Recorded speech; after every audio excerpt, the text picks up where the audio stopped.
नमस्कार, मैं प्रियंका और आप देख रहे हैं द इंडिया मूव्स। भारत और पाकिस्तान के बढ़ते तनाव के बीच केंद्रीय गृह मंत्री अमित शाह ने शुक्रवार को देश के सभी मुख्यमंत्रियों से बात की और उन्हें अपने अपने राज्यों में रह रहे पाकिस्तानी नागरिकों की पहचान करने का निर्देश दिया। यह कदम जम्मू कश्मीर के पहलगाम में हुए आतंकी हमले के बाद उठाया गया है, जो भारतीय सुरक्षा एजेंसियों के लिए एक गंभीर चुनौती बनकर उभरा है। इस हमले में 28 भारतीय पर्यटकों और एक नेपाली नागरिक की मौत हो गई, जिससे देश भर में गुस्से की लहर दौड़ गई है।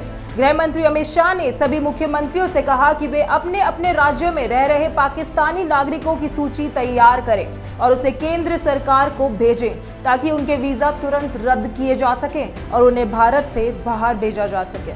अमित शाह ने अधिकारियों से यह सुनिश्चित करने को कहा कि यह प्रक्रिया किसी भी प्रकार की देरी के बिना पूरी की जाए। सूत्रों के अनुसार सरकार ने पहले ही यह घोषणा की है कि 27 अप्रैल 2025 से पाकिस्तानी नागरिकों के सभी मौजूदा वीजा रद्द किए जाएंगे। हालांकि मेडिकल वीजा 29 अप्रैल 2025 तक वैध रहेंगे। गृह मंत्रालय के अधिकारियों का कहना है कि यह कदम राष्ट्रीय सुरक्षा को ध्यान में रखते हुए लिया जा रहा है। सरकार यह भी सुनिश्चित कर रही है कि जिन पाकिस्तानी नागरिकों के वीजा रद्द किए जा रहे हैं, उनकी तुरंत पहचान कर उन्हें वापस भेजने का काम पूरा हो। इसके अलावा भारतीय नागरिकों को पाकिस्तान से जल्द लौटने की सलाह भी दी गई है। पहलगाम में हुए आतंकी हमले के बाद भारत ने पाकिस्तान के खिलाफ कई सख्त कदम उठाए हैं। इसमें प्रमुख कदम पाकिस्तान के नागरिकों के वीजा को रद्द करना और अन्य राजनयिक कदम शामिल हैं। भारत ने पाकिस्तान के साथ अपने राजनीतिक संबंधों को भी सीमित कर दिया है। नई दिल्ली में पाकिस्तानी उच्चायोग के सैन्य सलाहकारों को निष्कासित कर दिया गया है और इस्लामाबाद में भारत के उच्चायोग के कर्मचारियों की संख्या 55 से घटाकर 30 कर दी गई है। यह कार्रवाई पाकिस्तान के समर्थन से हो रहे आतंकवादी हमलों के खिलाफ भारत का एक कड़ा संदेश है। भारत के इस कदम के जवाब में पाकिस्तान ने भारतीय विमानों के लिए अपना हवाई क्षेत्र बंद कर दिया है और भारत के साथ सभी व्यापारिक गतिविधियों को भी रोक दिया है। पाकिस्तान ने भारत के सिंधु जल समझौते को निलंबित करने के फैसले को युद्ध की कार्रवाई करार दिया है। इस समझौते के तहत पाकिस्तान को सिंधु नदी का पानी मिलता है, जो कि पाकिस्तान के लिए जीवन रेखा माना जाता है। भारत ने सिंधु जल समझौते को निलंबित करने का फैसला लिया है, क्योंकि पाकिस्तान आतंकवाद का समर्थन करता है और भारत में आतंकी हमलों को बढ़ावा देता है। यह समझौता 1960 में भारत और पाकिस्तान के बीच हुआ था और इसके तहत पाकिस्तान को 4 प्रमुख नदियों का पानी मिलता है।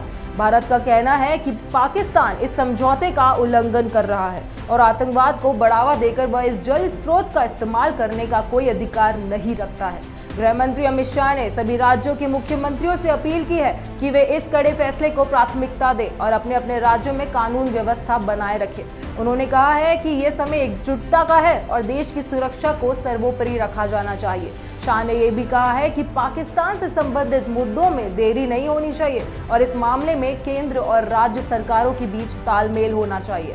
पहलगाम आतंकी हमले के बाद भारत ने पाकिस्तान के खिलाफ कड़े कदम उठाए हैं और सुरक्षा के संदर्भ में कोई कसर नहीं छोड़ने का फैसला लिया है। इस हमले ने भारत और पाकिस्तान के बीच राजनयिक रिश्तों को और अधिक तनावपूर्ण बना दिया है और अब भारत पाकिस्तान के खिलाफ पूरी तरह से एकजुट होकर खड़ा है।